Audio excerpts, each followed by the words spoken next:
যে বিগত যে আমাদের দেশে টাকাগুলো বাইরে পাচার হয়েছে কালো টাকাটা ওইটাই দেশে ব্যাগ নিয়ে আসে যে কোনো শিক্ষার মান বৃদ্ধি করা কর্মসংস্থান সৃষ্টি আর বেকারত্ব দূরের জন্য আমরা কাজ করতেছি।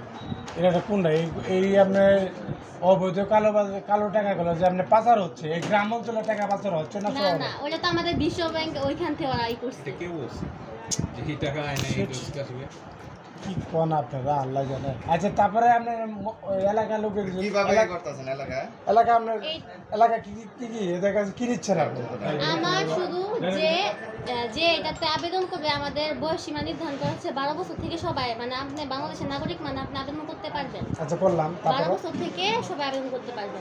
এখন 12 বছরের শিক্ষার্থীদের ক্ষেত্রে আমরা যে সুবিধা দিব আমাদের দেশে শিক্ষার হার কম অনেকে সবাইকে মানে প্রত্যেকটা ফ্যামিলি থেকে মানে সম্ভব হয় না সবাইকে উচ্চশিক্ষায় শিক্ষিত করার জন্য। এজন্য ওনাদের উদ্যোগ হচ্ছে আপনার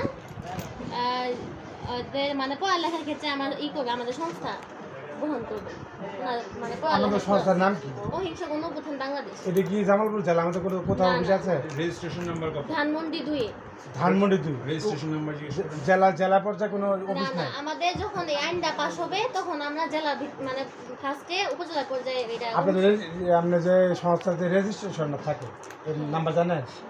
আমাকে তো এই কাগজ দেওয়া হয়েছে। এই কাগজের উপর ভিত্তি করে আপনার এলাকায় ঘুরতেছেন? আমি তো কোনো আমি তো কোনো মানে আপনার এনআইডি যেহেতু অনলাইন করা আছে আমি তো এখানে কোনো যে মানে কোনো ডকুমেন্টস নাই যে যেটা দিয়ে আপনার কোনো সম্পদ বা ইচ্ছে আমি আপনার হেল্প করে দিতে পারবো বা করে আপনি বুঝতেছেন আমরা তো ওদিক যাচ্ছি না।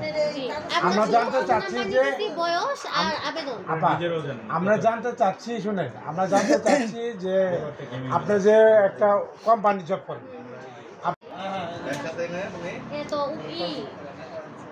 তোমার নাম কি? তোমার নাম কি? এনআইডির কপি নাও এখন হোয়াটসঅ্যাপে সবার পরিচয় নিশ্চিত হয়ে তারপরে। আমরা তো কিছু বুঝি না আমরা তো গরিব ঠিকই আছে।